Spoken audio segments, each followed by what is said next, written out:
argument against Marxism. It's actually an ironic title, Black Marxism, because the whole book is an attack on Marxism. But he goes all the way back to Marx to make his argument against Marx and Marxism on race. He makes three arguments. One, that race is basically off of Marx's radar.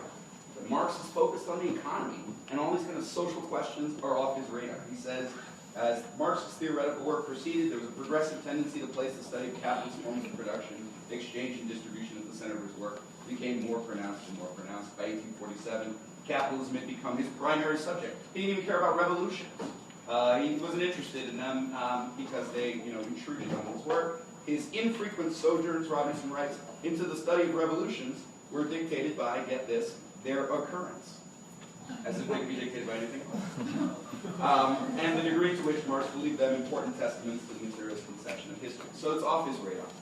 Second point is that he acknowledges that Marx does have something to say about nations and colonialism, some of these questions, but where they do talk, where Marx and his collaborator Engels do bother to talk about these questions, he says, look, they're off, they fail to have a comprehensive understanding. They're, as analysts of nationalism, for example, he says, their legacy is at best ambiguous, his word.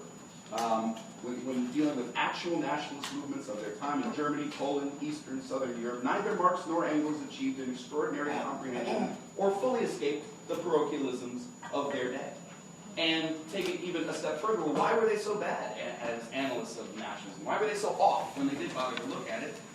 Robinson argues that basically, at base, the real reason is that, in his words, at its epistemological substratum, that is, at its most fundamental level, Marxism is a Western construction of conceptualization of human affairs and historical development that is emergent from the historical experiences of European peoples, mediated in turn through their civilization, their social orders, their cultures. Now, this takes on an ominous significance, Robinson writes, since European Marxists have presumed more frequently than not that their project is identical with world historical development. Confounded, it would seem, by the cultural zeal that accompanies ascended civilizations, they have mistaken for universal verities the structures and social dynamics retrieved from their own distant and more immediate past. They're European, they're white guys. They can't get it. Worse still, Robinson argues that they were racist, that they bought into chauvinism and nationalism. Their own nationalism, he says, whether unconscious or subconscious, made them generally unsympathetic to national liberation movements of peoples, Russians, Slavs, he throws out as an example, that historically threatened what Marx and Engels believed to be the national interests of the German people. Now, if you know anything about Marx and Engels, you know that that's a little bit ridiculous, maybe a lot ridiculous, as I intend to demonstrate, but it's actually a popular book and a popular argument, and other writers, as we'll see, borrow from it. Let's look at racial formation in the United States, only in one. I'm told that, I can't recommend it. I'm told that this is a popular undergraduate sociology reader on race. It's a horrible book. Basically, what they say is that the problem with Marxism is that it neglects the specificity of race as an autonomous field of social conflict. And now, if you're not used to that kind of like academic speak, it basically means that they're saying, leave race alone. You can't tie race to these other social phenomenons like Marxists do, like class or things like that. It's disconnected. You're disrespecting the autonomy of race and its specificity. The perspective of the class paradigm, racial dynamics are just manifesting these more fundamental processes. They write, and only secondarily may they take on a life of their own or enjoy relative autonomy. And worse, only in whine and say that this is why the 60s went down in defeat. 60s went down in defeat. Radical ideas failed, in part because they suffered from serious deficiency, largely because of their reduction, their words, reduction of race to other phenomena. So, let's go up to today. I don't have the book with me, but David Roediger wrote a book a couple years back called How Racism Survived U.S. History. Actually, a useful book. It goes through all these different periods in U.S. history, shows how racism changed at different points in time. He points out how elites used racism in all its malleable forms to their own benefit. But he's got a bone, he too has a bone to pick with Marxism, and you see how he picks up on this very same thread. He says Marxist writers, these are his words, have often lost track of the centrality of race in the development of U.S. capitalism because they too, he argues, gravitate toward the idea that labor is abstract and that mature capitalism is or should be colorblind. Now, just hold on a minute. What is he really saying?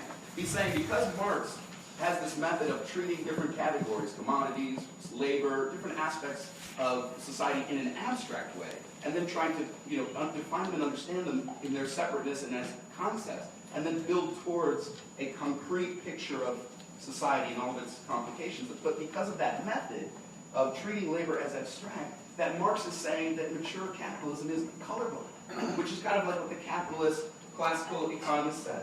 And that's kind of what they say. And Roederer's saying Marxism, this is kind of like along the lines of Robinson, Marxism has its roots in that. He says because of its deep roots in classical capitalist political economy, it makes the adoption of the idea that capitalism undermines, like Marxism, slavery, racism, more than just incidental. In other words, Marx, it's like the idea, the capitalist idea, the economy is colorblind. The bosses don't care what color you are, they just see green, they just want money. And so he's saying Marx has that idea. And he even goes so far as to say, in a very, kind of putting the knife in, he says, because Marxists see labor as abstract, they have a tendency to lose track of, or to miss the bodies of the people actually performing the labor, their bodies, their cultures, those kinds of things. And what I really want to show today is that all of these critiques are based on a straw man. So easy to set up and knock down, not on Marx's actual politics. And I know it's a little bit off the beaten path of the prescription of readings and whatnot for this section, but you notice how all of these critiques that are so popular go back all the way to Marx. I find it's useful to go back to Marx. In fact, I asked Roediger about this when he came to Socialism in 2009. He spoke, he gave a very talk, and I raised my hand and asked him about this. It wasn't the first thing I said, I said, this is a book, And then I said, but what about this issue you have with Marxism? Say more about it. And I'll paraphrase his response to me. He said, look, the world has changed since Marx's time, okay? So we shouldn't have this method. Marx got a lot of things right, we didn't get everything right, so we shouldn't have this method of going back to Marx for the answer for everything. Now, okay, he's right in a certain sense. Yes, of course the world has changed, and we can go a step further and say Marxism has changed since Marx's time. So it is possible that Marxism could have gotten something right that Marx himself personally got wrong, as I think we're going to see that's not true. But, not being one who likes to do as I'm told, I decided to go back and look for the answer for everything in Marx. And I came upon this little gem in a used bookstore, Marx and Engels on the United States. Every syllable they ever uttered having to do with the United States, and it turns out they're rather vindicated. And I'll talk about these other books in a minute. But this is not just a defense of orthodoxy or something like that. This is an attempt to look at Marx's actual ideas, and I think we have much to learn from it. It sheds light on what Marxism actually is, and on what we can learn from the founders of the Marxist movement on this question. Let me just unpack a couple of concepts for those who might be new to the ISO and to these study groups.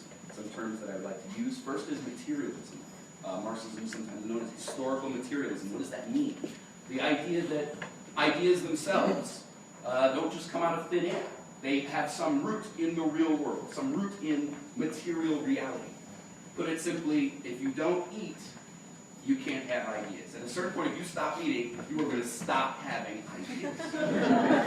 So yeah, that's a relative autonomy. Absolutely. No more eating, no more ideas. And therefore, the way you go about eating and figuring out how you're going to eat tends to have a large impact on your ideas, actually. And the way we go about eating, and the way we go about meeting our needs, which we call the economy, Marxists say forms the base of society, the material base, upon which we then tend to build a superstructure of political forms, laws, constitutions, religions, philosophies, and all of these kinds of things. Now, to this basic idea, though, we have to add dialectics. And not to get too mystical about it, but simply put, we have to recognize that the world is full of contradictions. And embrace the fact that that's the way the world works, it's the way the world changes. That the causality, for example, cause and effect can change place. It's not just at the base causes everything in the superstructure. Sometimes that superstructure turns around and causes something in that base. It can flip places. And that there can be dynamics that contradict each other that can coexist at the same time in our world. And that's an important concept. Oh, the other thing that's important is about a dialectical understanding of materialism rather than, let's say, a mechanical or reductionist understanding, is that dialectics is hostile to reductionism. It's hostile to, it's anti-reductionist, if you will. We would never say, oh, you want to understand rivers? Look at this water molecule right here. Everything you need to know about the river is right here. Just look through the microscope at that water molecule. You'll understand rivers perfect. No! But of course, if you get rid of water molecules, you cannot have a river, right? The relative autonomy. But the river has to be studied in its specificity, in its motion. It has laws and properties and all kinds of dynamics that the water molecule does not have. Okay? You cannot reduce the one to the other. There's all kinds of phenomena that take place at different levels of society without leaving off and saying, oh, rivers have nothing to do with water molecules. Like, no, they do have a lot to do with water molecules, but not everything. Right? They have their own, at a certain point, they have their own laws and dynamics. Similarly, we do not aspire to reduce every social question to an explication of the underlying class or economic factors or dynamics. Race and these other things that we're talking about are not the same thing as class. However, we believe that they arise on a material basis that we are attempting to describe. So we are hostile to the idea of reduction. In fact, this concept that I'm kind of trying to speak right here, this is controversial while Marx and Engels were alive. It was controversial and misunderstood, such that Engels penned the following correction. According to the materialist conception of history, the ultimately determining element in history is the production and reproduction of real life. Eating.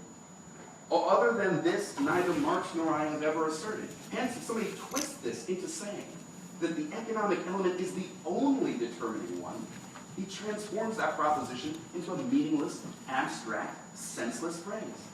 The economic situation is the basis, but the various elements of the superstructure, political forms of the class struggle and its results, constitutions established by the victorious class after a successful battle, legal forms, and the reflexes of all of these struggles in the brains of the participants, philosophic theories, religious views, and their further development into systems of dogmas all exercise their influence on the course of historical struggles, and in many cases preponderate in determining their form. The point is not that law, religion, or any other system of beliefs or ideology don't have a certain amount of logic of their own or a certain relative autonomy. The point is that we cannot explain how they change through history strictly on their own terms. You cannot understand how religions have come and gone or changed over time strictly by reading the Bible or the Torah or the religious texts themselves. You cannot understand why women, it was illegal for women to vote at one point in history, and then it's legal for them to vote. Just look at the law books, and that will explain why that law. No! You cannot understand it purely in terms of its own thing. It has some connection to other things going on in society, to things happening at the base. So let's take a concrete example, slavery and the origins of racism. Because I think for all three of those critics that I started with, sorry, hold on a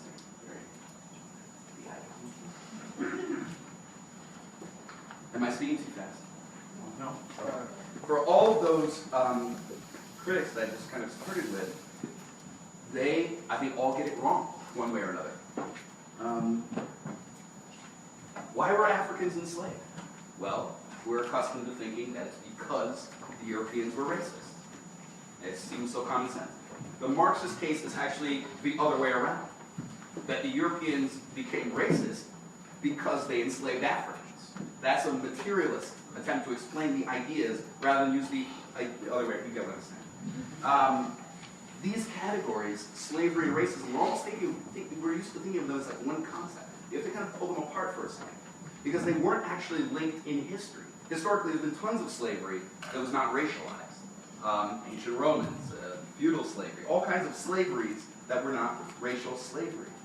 And so we have to study the way that they actually became fused. They became fused in the colonies here in the New World, and it's borne out, Lance Selfa and other people have written very good summaries of the history of how the Virginia plantations evolved the concept of slavery. I'm just going to give it to you in a nutshell. Basically, first they tried to raise, these incredibly profitable crops. They tried other people. They tried the Native Americans. Problem, you're in their house. They know it better than you. They can run away very easily. And also they died off. I mean, they died off in droves. They tried kidnapping people off the streets of Europe. They tried children, convicts, problem. There's an industrial revolution blowing up in Europe, and you're sapping the labor force. Plus, those people, when they, earn their freedom, because after all, they're, claiming the rights of Englishmen, they become your competitors and try to set up shop on their own.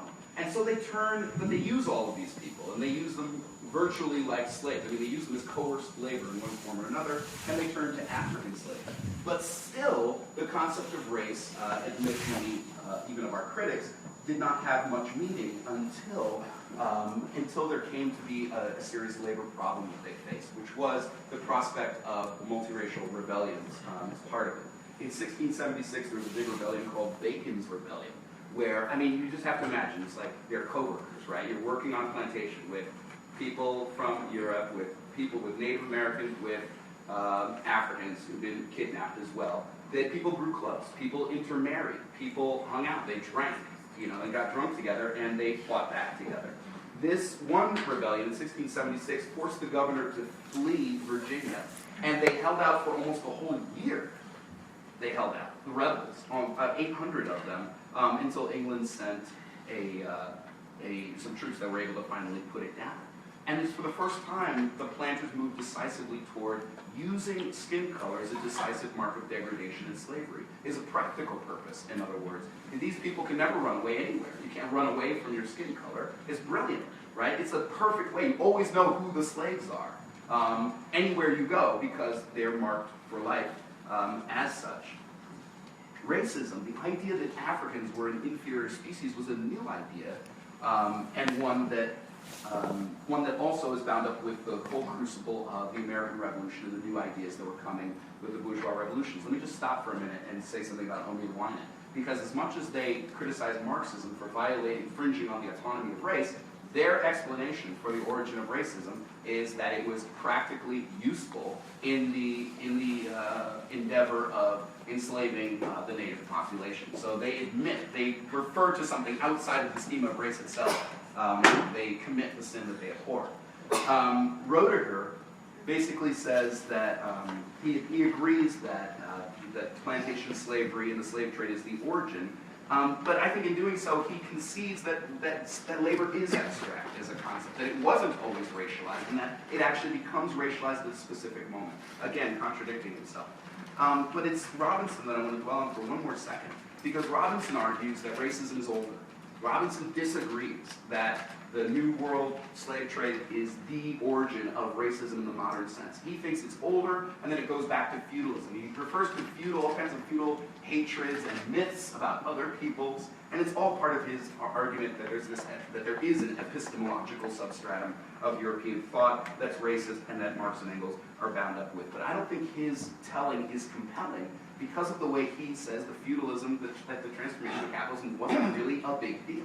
He basically says it's not a big deal that everybody's making it out to be. All these feudal ideas were transmitted wholesale into the new capitalist order, and I think he misses the importance and the earth-shattering nature of the bourgeois revolution, which explains to me so powerfully why racism is so important. In other words, people have been enslaved before in world history for eons, but you never needed to explain it. That was the natural state of affairs, that you were the serf and so was the king. King didn't have to explain himself to you, right? You were his subject. For the first time in world history, the world promised that everyone would be equal. The world had never promised that to every lowly serf, to every single person working in the fields. The world had never reached down to every person and said, you are just as equal as a king. That's what the bourgeois revolution promised. A total reworking of ideas in the world came with, naturally, a total reworking in the material organization of how people ate and fed themselves and organized themselves to meet their needs. That was brand new, and it's only in that context that you have to explain why these people are still wearing ankle bracelets and working on plantations. You have to explain it, right? You never needed to do that before. Barbara Jean Fields writes, comparing slavery in Russia. She says, because Tsarist Russia had no conception of absolute equality resting on natural law, It did not need as consistent or radical a version of absolute inequality resting on natural law as developed in the United States in the wake of the Revolution, when self-evident laws of nature guaranteed freedom. Only equally self-evident laws of equally self-evident nature can account for its denial. And hence, the newness of racism is an idea that by nature, these people are forever, for life, different, and not worthy of those things. Okay. So let's go on to Marx. Let's get to this. Marx. Now look, it's true. Marx never wrote like a book on race or a work where it's just like, what did Marx say on race? Let's go to the book, Marx on race. It doesn't exist. And that's true. But I would say that, that there's a couple of things we can look at. One, we can look at a collection of articles, letters, speeches, writings, notes. And in addition to that, I want to bring out a record of activism, of what Marx did on the question. So I'm going to start with the question of the colonial world and national liberation and those questions, because I think it shows something about Marx's method, Marx and Engels' method, and how it changed over time. And then I want to go specifically to slavery and racism. Let's start with the colonial question. Robinson says, oh, Russian liberation, that Polish liberation, they had no feeling for it, they had no comprehensive understanding. In fact, they were hostile to it. Cut to Marx and Engels speaking alongside Polish revolutionaries at several left-wing events organized all around London by the Chartist movement, the trade union movement, held to commemorate the 1830 Polish uprising, which they saw, in their words, quote-unquote, as a point of honor for all Democrats, people fighting for democratic rights, in Europe. That's a little bit different. And at one such event, Engels said from the stage, and I quote, "A nation cannot be free and at the same time continue to oppress other nations. The liberation of Germany cannot therefore take place without the liberation of Poland from German oppression." Thank you. Far from unsympathetic. They consider it a point of honor.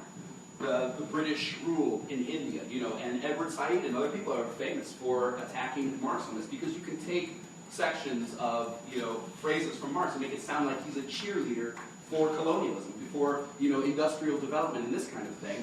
But the more you read Marx, the more Marx developed over time, the more he came out clearly and squarely for the revolt of the colonial subjects against their masters. He came out against British colonialism, despite their bringing modern technology and whatnot. He said that they will neither emancipate nor materially mend the social conditions of the mass of people. He's talking about India. He says, depending not only on the development of the productive powers, but on their appropriation by the people. But what they will not fail to do is lay down the material premises for both. It's contradictory. Has the bourgeoisie ever done more? Has it ever affected a progress without dragging individuals and people through blood and dirt, through misery and degradation? And then, actually, their position went even a step further and said, look, it's not even about a revolution happening in England. They said it's more likely that the Hindus, in their word, are going to throw off the English yoke altogether, that it's going to come from them. Likewise, they supported the backward Algerians in their struggle against the European French colonizers. And they said that the French colony was the arena of unceasing bloodshed, rape, violence. This barbarous system of warfare has been persisted in by the French against all dictates of humanity and civilization. In fact, the French general that was leading that occupation was the same one who had put down the French troops in 1848. But Marx and Engels didn't think that people had to wait for their liberation from somebody else, including colonial subjects. And look at what they had to say about the Irish as a colonial possession of England. And I think this quote also shows the way they understand that these national questions have a reverberation in terms of consciousness and prejudices and the social questions that we're told Marx is oblivious to. It says every industrial and commercial center in England possesses a working class divided into two hostile camps: English proletarians and Irish proletarians. This antagonism is the secret of the impotence of the Irish, no, of the English working class, despite its organization. It is the secret by which the capitalist maintains its power, and that class is fully aware of it. In other words, the class struggle ain't going to even happen in England unless this Irish question and its concurrent prejudices are dealt with. Those have to be dealt with first. And so I think we begin to lay out a picture of Marx as a much more dialectical, a much more dynamic and broad-minded thinker. It's not like he's just looking at Europe and then falsely generalizing to the rest of the world, but it's somebody who is looking at the entire world and understands that sometimes the priorities in terms of the dynamics of the struggle for human freedom don't always occur within the gates of a European factory. They were for socialist liberation, but they're supporting all kinds of struggles that are short of socialist workers' struggle fighting to control the economy. And with this in mind, let's turn specifically to the question of slavery and racism, what Marx and Engels said and did. What follows are 5 reasons why everything that I laid out at the beginning of the talk is wrong about Marx and Engels. First, Marx, okay.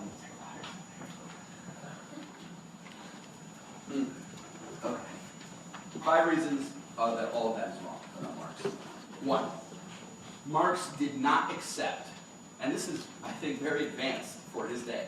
Marx did not, because one could have an idea that's like, oh, those poor Africans, somebody got to do something for them. They really are, people are really messy. The abolitionist movement had a wing that was like very condescending, looked down. Marx did not even accept that the whole idea and the ideology of racism about Africans was true. Listen to what he said. What is a Negro slave? A man of the black race. The one explanation is worthy of the other. Ouch. Whoa. It sounds like he's buying into racism, and people take that quote and bandy it about, except they don't read the sentences that follow. A Negro is a Negro. Only under certain conditions does he become a slave. Example 2. A cotton spinning machine is a machine for spinning cotton. Only under certain conditions does it become capital.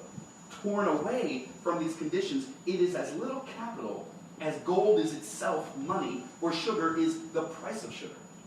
And now you see those first sentences are mocking the idea. He's mocking the idea that a Negro slave is a man of the black race, but one explanation is as good as the other. And in fact, he's advancing, in a very compressed number of words, a social explanation. He's saying, no, all of these attributes that we're told are intrinsic to the Negro are actually social attributes. That it's only under certain social conditions that the Negro has become a slave.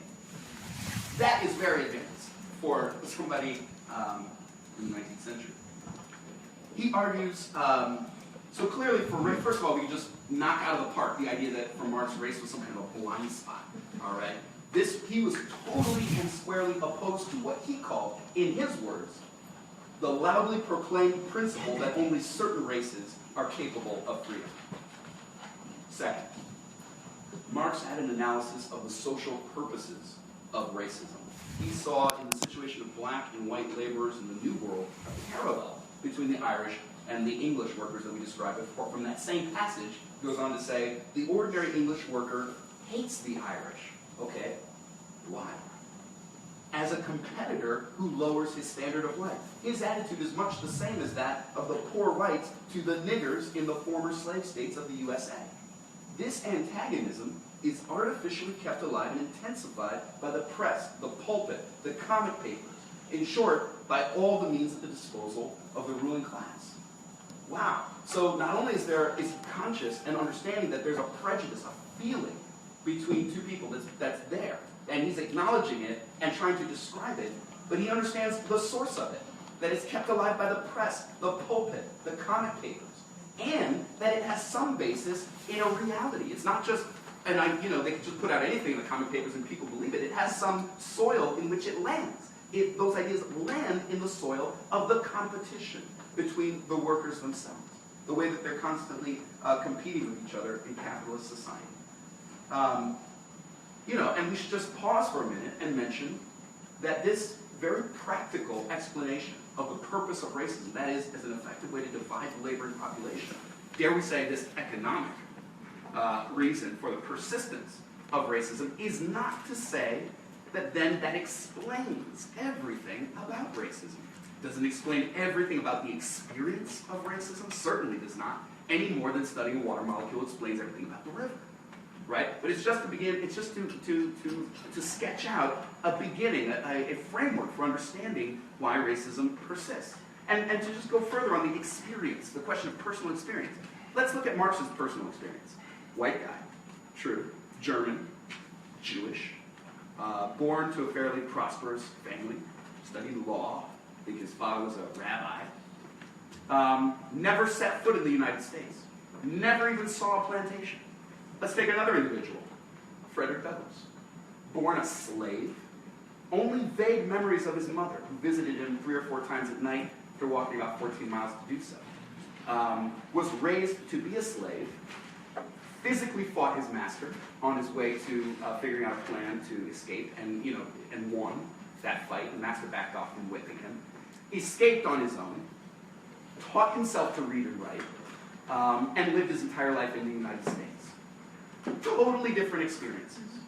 Totally different experiences. And in fact, experiences, of course, dictated by all the peculiarities of race. And yet, when it comes to the question of why racism, of the social structure of racism, of its purpose in life, the words of one could have been written by the other. Despite that, in words that could have been written by Marx, Douglass argued that hostility between the whites and blacks of the South is easily explained.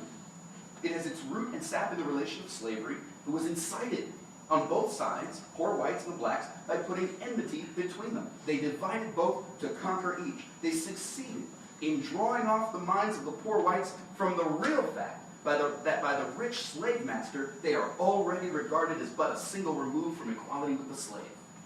That man grew up in slavery, as a slave, I wrote that. Okay, third.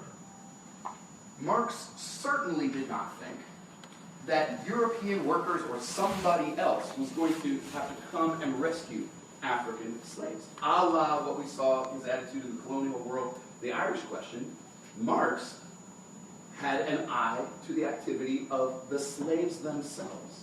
And by the way, this is still a controversial point. If you read the New York Times, and it's driven on the Civil War, a lot of it. I mean, they have this cultural distance between the two that explains it. I mean, this is like some silly stuff.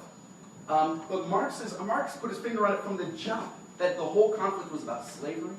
And not only that, which was amazingly appreciative of him, but not only that, but he had his eye on the activity of the slaves themselves. And that whole question, which Du Bois rescued in Black Reconstruction, the role of slaves in that whole process, is pointed to by Marx. Check this out. He says, well, hold on, let me get to that. I ran ahead. He says in the United States, in the United States of America, every independent movement for workers is paralyzed. It's very similar to what he's saying about the English workers, paralyzed as long as slavery disfigured a part of the republic. Labor cannot emancipate itself in the white skin, where in the black it was branded. And if you want an kind of economic determinist, a crude economic analysis, in Marx's day, the magazine that's still around today, The Economist of London, their analysis of the Civil War was, first of all, it's not about slavery. Second of all, to the extent that it is about slavery, capitalism, the laws of capitalism itself are going to roll over slavery, and so we don't have to worry. All this abolitionism is so much wasted breath. And Marx actually took up a polemic with them on that point. He disagreed. He pointed out, for example, that in 1859 they imported, right before the Civil War, they imported more slaves than in any other year, and it was still profitable up until the end. But here's to the thing about identifying the actions of slaves themselves. He wrote in an often overlooked letter to Engels, Marx wrote, "In my view, the most momentous thing happening in the world today is the slave movement. On the one hand, in America, started by the death of Brown, John Brown, and in Russia on the other. I've just seen in the Tribune that there's been another slave revolt in Missouri, which was put down, needless to say, but the signal has now been given." Well, anyway, I go on. I'm running short on time. I just think it's important to step back for a minute and understand Marx is slandered as Eurocentric, economistic, and this is very difficult to square with the same guy who supported the Algerians against the French, the Hindus against the English, and pointed to the self-activity of the plantation slaves as the key to the developments that were going on in the New World. Here, let's take a quick quiz. Who said this? Malcolm X or Frederick Engels? The slave has, in every condition, the right, and in certain conditions, the duty to free himself by every means possible from slavery. Engels. You get a 4. Okay. You took it from now.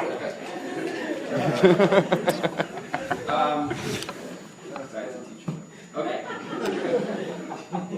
I go 1. 4. My 4th point. I just want to quickly say something about Marx's developmentism. Chris Williams addressed this in his book, Ecology and Socialism. You know, Marx, cheerleader for industry, rolling over the bones of colonial peoples. False. But I want to go back to that point that Broder made, that, for Marx, labor is abstract, and he forgets about the bodies and cultures of people actually performing the labor. This quote, which I can scarcely read without tears coming to my eyes, I think should banish from our brains that slander about Marx forever. I'm sorry that it's a little long, but let me read it. The discovery of gold and silver in America, the extirpation, enslavement, and entombment in mines of the indigenous population of that continent, the beginnings of the conquest and plunder of India, and the conversion of Africa into a preserve for commercial hunting of black skins, are all things that characterize the dawn of the era of capitalist production. These idyllic proceedings are the chief moments of primitive accumulation. The treasures captured outside Europe by undisguised looting, enslavement, and murder flowed back to the mother country and were turned into capital there. Direct slavery is as much the pivot upon which our present-day industrialism turns as our machinery, credit, etc. Without slavery, there would be no cotton. Without cotton, there would be no industry. It is slavery which has given value to the colonies. It is the colonies which have created world trade, and it is world trade which is the necessary condition of large-scale machine industry. In fact, the veiled slavery of the wage laborers in Europe needed the unqualified slavery of the New World as its pedestal. Capitalism comes dripping from head to toe from every pore with blood and dirt. Take that, Roder.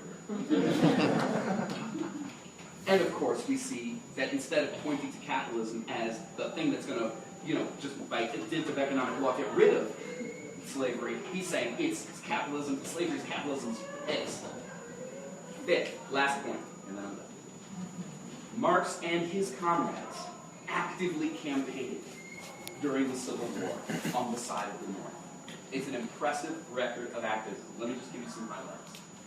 In 1863, and this is a time to just flash the books. Marx, Tocqueville, and Race in America by August Nibs Jr. If you care nothing for Tocqueville, you can just skip through those parts. But he goes through the impressive record of activism in this book, and it's a very important read. I highly recommend it.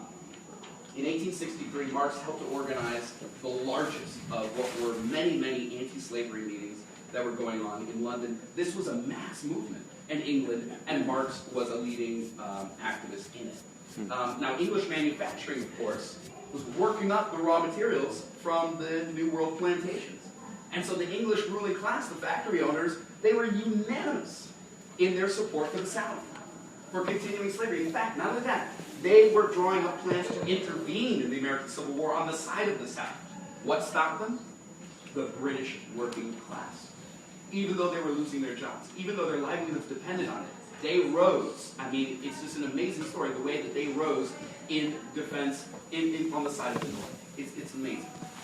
The anti-interventionist sentiment and movement rights Nibs Marx felt was the decisive factor in preventing the British government from coming to the Confederacy's defense. In English, in essence, the English working class's finest hour. That movement gave birth. That's what gave birth to the International Working Men's Association, which we know is now the first international. They didn't call it that at the time. They didn't know it either. Marx was invited to participate in the International's founding meeting in 1864. Nibs writes, Marx immediately threw himself into getting the new organization off the ground and soon emerged as its de facto leader. The general rules which he drafted stipulated not only how members should behave toward one another, but all men, without regard to color, creed, or nationality. And on behalf of the International, it was Marx who drafted a congratulatory letter to Lincoln. I don't know if people know that Marx wrote a letter to Lincoln on behalf of the First International congratulating him on his re-election. Again, this is Marx compressing an enormous number of ideas into a teeny tiny amount of space. Now you understand Lincoln was very hesitating, in terms of the question of overdoing slaves, very hesitant, and the events themselves push him along that path. Marx hints at this and kind of nudges Lincoln. He says, "Sir, we congratulate the American people upon your re-election by a large majority. If resistance to the slave power was the reserved watchword of your first election, the triumphant war cry of your re-election is death to slavery." Hint, hint. And then he directly addresses this whole question of race prejudice and how it's harmful to the working class of all races in the letter to Lincoln.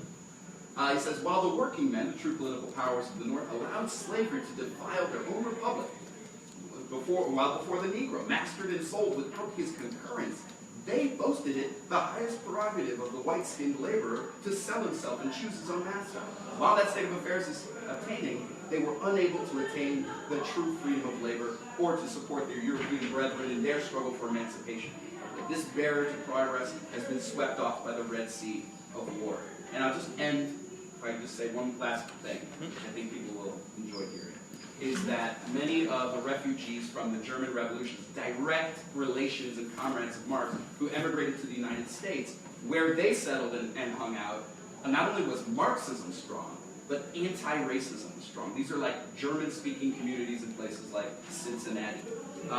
Here is an account of one of these guys, August Willich, who led a giant, when John Brown was killed, he led a giant multiracial march through the streets of Cincinnati. And I won't read you the whole quote because I'm being told to wrap up. But it's an amazing speech that he gives in front of this multiracial crowd, and a hostile spectator watches with shock as he denounces the Democrats and slavery. And the spectator says the woolly heads were, all excited. Furthermore, Nimson writes, when the Civil War itself broke out, all the communist clubs that they had started, they liquidated them. I mean, they had their priorities straight. And they joined the Union Army immediately. And in fact, several of them rose to prominence. They fought with such distinction. August Wiedemeyer became a colonel, I think, in the Union Army. And August Willich, again, became a major general. In the first and only time a communist has ever been a general in the U.S. military. He had the respect and affection of the common soldiers under him because he shared their privations, was always in the lead when the fighting was thickest, and treated them like men, not dogs. On returning to camp, he would put his troops at ease, address them as citizens, and proceed to lecture on socialism.